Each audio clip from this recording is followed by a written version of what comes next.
तो hi friends, आज हम लोग बात करेंगे 10th में आ तो गए फिर पढ़े कैसे, इन सभी के बारे में चर्चा करेंगे। ठीक है, तो ये वीडियो क्या होगा, छोटा सा होगा और इसमें हम क्या 5 पॉइंट्स लेकर आए हैं जिसके बारे में आप लोग को इंतजार रहता है कि हम 10th में तो आ गए, अब यहाँ से हम कैसे पढ़े, कैसे अपना जर्नी शुरुआत करें। अब 1 साल है, 1 साल में हम क्या क्या करें जो हमारा नंबर क्या बढ़िया है या फिर 460 प्लस या फिर हमारा 95% या फिर 97% ऐसे स्कोर आए।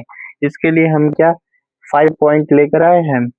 तो आप लोग क्या तैयार है? पहला क्या करना पड़ेगा हमको, क्या बुक बुक में देखना होगा कि हम कौन सा बुक को यूज कर रहे हैं, या एनसीईआरटी कर रहे हैं या फिर अदर बुक कर रहे हैं या फिर एनसीईआरटी। एनसीईआरटी देखो, एनसीईआरटी मैं कहूंगा कि अदर बुक की जगह क्या, या तो अदर बुक एक ही यूज करिए या फिर एनसीईआरटी ही यूज करिए। अगर अदर बुक यूज कर रहे हैं तो अदर बुक ही करे, या फिर एनसीईआरटी जो कर रहे हैं उसको ही यूज करे, एक एक्स्ट्रा मत यूज करना। ठीक है, दूसरा हमारा क्या गाइडेंस। दूसरा क्या होगा कि जहां आप पढ़ रहे हैं या फिर ऑफलाइन पढ़ रहे हैं, ऑफलाइन ऑफलाइन पढ़ रहे हैं या फिर ऑनलाइन ऑनलाइन पढ़ रहे हैं वहीं से पढ़े, या फिर देखो यहाँ पे भी ऑनलाइन में बहुत सारे टीचर्स सब आते हैं। तो बहुत सारे आप देखते हैं कि एक तो वो बच्चा होता है, क्या होता है कि एक यहाँ मान लो मैथ का हम क्या कर लिए, मैथ का एक दूसरे चैनल से पढ़ लिए, साइंस का हम दूसरे चैनल से, एसएसटी का दूसरे, ऐसे करके पढ़ते हैं। लेकिन ऐसा नहीं करना है, आप लोगों को क्या करना है कि हम मैथ पढ़ रहे हैं तो उसी मतलब सभी सब्जेक्ट का ऐसा देख लेना प्लेटफॉर्म कि हम कहाँ सारा सब्जेक्ट बढ़िया से पढ़ा रहा है, वहां पे देख कर क्या करना, बैच को परचेज कर लेना या फिर वही चैनल पे पढ़ना। ठीक है, यही कहूंगा।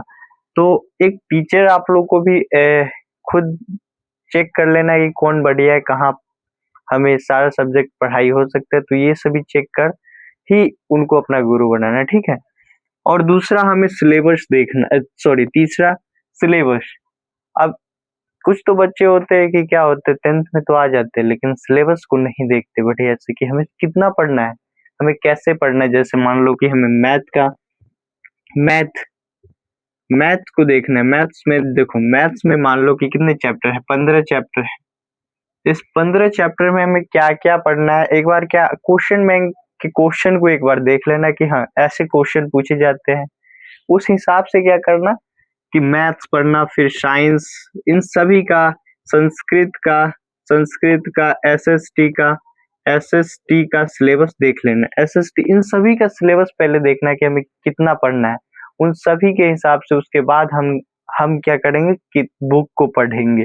तो सिलेबस लेकिन कंप्लीट भी होना चाहिए, कंप्लीट भी हमारा सिलेबस होना चाहिए। ऐसा कि नहीं पढ़ लिए, सिर्फ कुछ चैप्टर पढ़ लिए साइंस का और एसएसटी का कुछ चैप्टर, फिर मैथ्स का कुछ, ऐसा नहीं, पूरा सिलेबस कंप्लीट करना है। उसके बाद सेल्फ नोट्स। आप जहां से पढ़ रहे हो वहां आप लोग को क्या पीडीएफ मिलेगा, या फिर हम तो पढ़ रहे थे फिर पीडीएफ देते ही, लेकिन जहां पे आप पढ़ते हो वहां पे पीडीएफ आपको मिलेगा। पीडीएफ से क्या करना, खुद का नोट्स बनाना। देखो खुद का नोट्स बनाने से क्या होता है कि 90% क्या होता है, 90% जो लिखते हैं ना वो सीधे लॉन्ग टर्म मेमोरी में सेट होता है। जो माइंड का लॉन्ग टर्म मेमोरी है वहां पे जाके स्टोर होता है जो लिखते हैं। और रिवीजन करने पे 10% जो होता है, वो रिवीजन पे हमारा जो रिवीजन है यहाँ, वो 10% हमारा क्या हो जाता है, रिवीजन करने पे आराम से हो जाता है। तो कुछ तो भूलते हैं और कुछ हमें लंबे समय तक याद रहता है, तो वो तो रिवीजन से हो जाएगा आप लोगों को। तो सेल्फ नोट्स बहुत जरूरी है, खुद का नोट्स लास्ट में काम देता है, क्योंकि खुद के नोट्स को पढ़ने में बहुत आसानी होती है, उसमें कोई नहीं। दूसरे के नोट्स में बहुत सारे प्रॉब्लम्स आएंगे, कभी हेडलाइन देखने में, ये सभी में आता है। तो पहले तो आप लोगों को क्या करना, बुक या तो एनसीईआरटी ले लो या फिर अदर। मैं कहूंगा कि एनसीईआरटी ठीक रहेगा।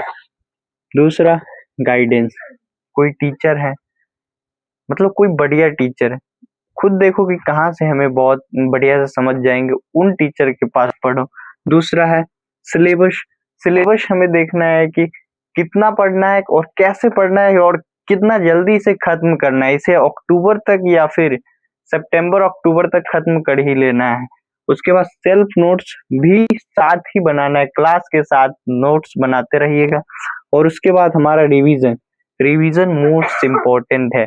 इसके लिए हम अलग वीडियो लाएंगे रिवीजन के लिए। पहले ये बता दे, देखो कुछ बच्चे ऐसे होते हैं कि जैसे हम पढ़ लिए, मान लो कि हमारा एसएसटी का क्या हुआ, एक चैप्टर समाप्त हो गया, मतलब हिस्ट्री, मान लो हिस्ट्री का हमारा एसएसटी में हिस्ट्री का एक चैप्टर समाप्त हो गया। और वो चैप्टर समाप्त होने के बाद हम क्या कर लिए, इसको बढ़िया से पढ़ लिए। उसके बाद हम इसको एक हफ्ते बाद फिर से पढ़ते, वो रिवीजन हुआ। या कोई बच्चे क्या होगा 15 दिन के बाद पढ़ेगा, कोई 14-12 दिन पे मान लो ऐसे पढ़ते हैं, तो ये रिवीजन हुआ। कुछ का ऐसा होता है, कुछ क्या करते हैं कि डेली रिवीजन करते हैं, मतलब कुछ देर रिवीजन के लिए निकालते हैं, और कुछ क्या करते हैं कि मैं एक हफ्ता में कर लूंगा या फिर 10 दिन पे, ऐसे करके होता है। तो इन सभी के 5 पॉइंट इंपॉर्टेंट है आप सभी के लिए। आशा करता हूँ कुछ सीखे होंगे। मिलते हैं फिर नेक्स्ट